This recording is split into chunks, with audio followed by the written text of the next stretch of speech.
fue algo que el presidente dijo, que el presidente dijo, y que me parece que es importante, porque el presidente habla justamente de que nadie lo engaña, porque en algún momento, y lo he escuchado no solo de Aide, fíjese, que lo he escuchado de muchas otras personas, de muchos otros reporteros y analistas que dicen, es que al presidente lo engañan.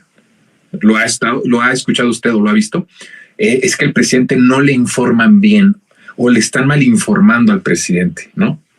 Y esa es como la idea. Y el presidente hoy dice algo muy importante, a mí no me engañan y no permito que nadie me tome el pelo.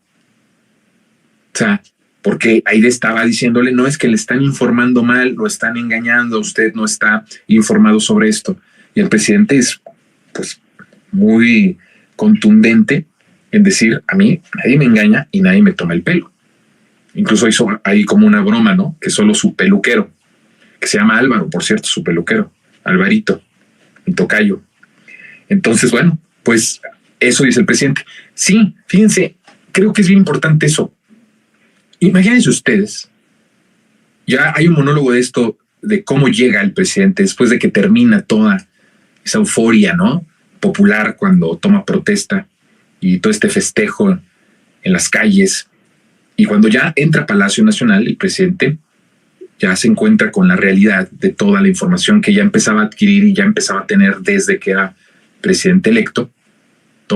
Pidió muchos informes, mucha información, justamente para llegar más empapado ya de las cosas institucionales, de cómo estaba la situación institucional en el país en materia económica, en materia de seguridad, sobre todo hizo mucho énfasis en la materia de seguridad, que es además del tema al que le va a debatir y con el que se confronta con esta señora Reina Aide. Y el presidente sabe desde mucho antes cómo está la circunstancia del país. Cuando el presidente ve los informes, se da cuenta de la grave crisis institucional que hay en México. Y entonces él inmediatamente ya lo venía planeando, pero dice, tenemos que aplicar un plan porque la transformación es un peso muy grande, no lo va a sostener las instituciones. Y hasta podría salir contraproducente.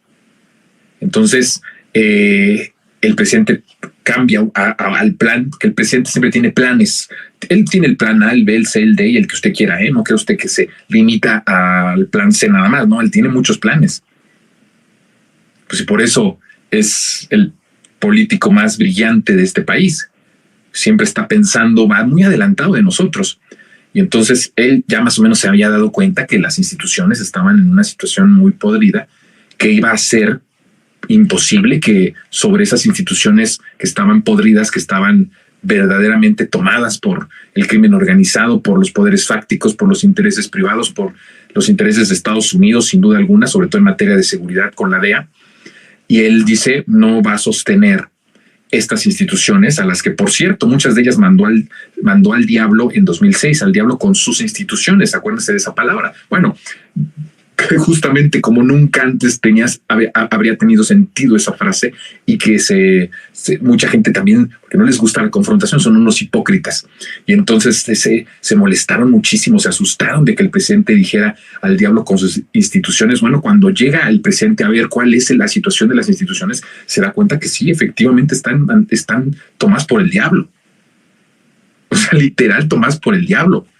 Y entonces dice, no, la transformación no la va a aguantar las instituciones que tenemos ahora. Entonces, ¿cuál es el plan que el presidente empieza a elaborar y empieza a ejecutar? Las Fuerzas Armadas. No había otra posibilidad, porque las Fuerzas Armadas, por la disciplina y porque tienen pues ellos están obligados al respeto y a la obediencia absoluta al comandante supremo de las Fuerzas Armadas. Entonces dice, vamos a basar y vamos a poner la transformación en las Fuerzas Armadas, porque además hay una lealtad al presidente de la República como su comandante supremo, y entonces dice, vamos a poner el peso de la transformación en las Fuerzas Armadas. Esto que estoy diciendo es algo muy, muy fuerte, ¿eh? O sea, hay gente que no le entiende todavía por qué el presidente apoya a las Fuerzas Armadas. Hay gente que todavía, de nuestro movimiento, que todavía está en las noches con el remordimiento de no entender por qué las Fuerzas Armadas, ¿no? Si siempre habíamos hablado desde la izquierda de la no de la no militarización y de todo este proceso. Y entonces como que todavía no entienden. Se los voy a explicar, se los explico con manzanitas, porque es importante que todos le entendamos. Las instituciones que habían estado ahí no iban a soportar ni iban a aguantar el peso de la transformación. Y entonces lo que sucede es que el presidente pone el peso de la transformación en las Fuerzas Armadas, porque era en las únicas que podía confiar. Por eso, antes de todo, elimina el Estado Mayor Presidencial, elimina esa parte de la élite que tenía una función, además, antiderechos humanos. Una élite que había sido beneficiada por todos los regímenes anteriores, bueno, por todos los gobiernos anteriores, por el régimen salinista neoliberal, que yo he dicho, ante todo es autoritario, era autoritario, y usaba a las Fuerzas Armadas como parte del sostén de ese régimen depredador que saqueó al país y que lo desgració, ¿no? Entonces, utilizando eso, quitando el Estado Mayor Presidencial, ocupa a los que más confianza le podía tener, que en ese momento eran las Fuerzas Armadas, y sobre las Fuerzas Armadas avanza la planeación de la transformación. Ahora ya reparte un poco porque evidentemente hay instituciones que han sido ya transformadas, hay otras incluso que no han sido transformadas del todo, que por eso las aduanas, ¿no? Es un ejemplo, las aduanas pues siguen siendo. Hubo una confrontación entre un secretario que renuncia justamente porque le dan las aduanas al ejército. El presidente conoce cómo están las estructuras institucionales del país, sabía que no iba a aguantar esa institución todavía el peso de la transformación que se requería, de limpiar la corrupción.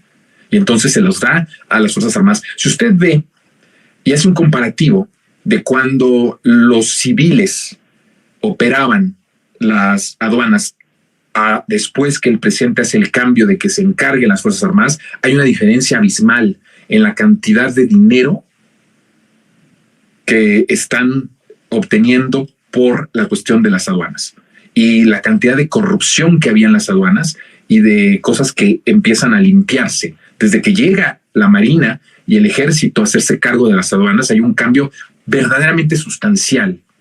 Esa es la transformación. Ese es un ejemplo muy claro. La institución no podía sostener ese nivel de transformación, entonces las Fuerzas Armadas. Y así ha sido en muchos temas. ¿Es lo mejor? Pues no es lo mejor. Pero es el momento en el que el país estaba. Así estaban las condiciones del país. El presidente conoció mucho antes de llegar de manera constitucional a ser el presidente de los Estados Unidos mexicanos cuál era la situación. Peña Nieto le entregó mucha información. El presidente en cierta parte le agradece a Peña muchas cosas, sobre todo por el comportamiento electoral, y por otro lado le agradece también la cooperación de darle información que a él le podía servir para no llegar. Imagínense ustedes, llegas a dirigir una empresa que ha estado tomada en todos sus puestos por tus adversarios. Entonces, más de 40 años ya de tradición de cómo se hacían las cosas, de cómo se saqueaba, de cómo se servía el Estado para corromper y para beneficiarse de la corrupción. Entonces llegas a un lugar desconocido y le agradece a Andrés, a Peña, el que le diera en el proceso de la presidencia legal, todavía no constitucional, pero ya como presidente electo, le agradece que le diera mucha información. Entonces Andrés Manuel tiene toda la información del país desde hace mucho tiempo. Por eso toma las decisiones que toma y por eso ha tomado las decisiones que ha tomado. Por eso cuando alguien le dice es que el presidente está mal informado, pues no está mal informado. Nadie conoce cómo está el país mejor que el presidente. Desde el primer momento en la soledad de Palacio Nacional, el presidente sabía y conoció cuáles eran las estructuras que había en las instituciones y cuál era el plan para llevar a cabo la transformación. No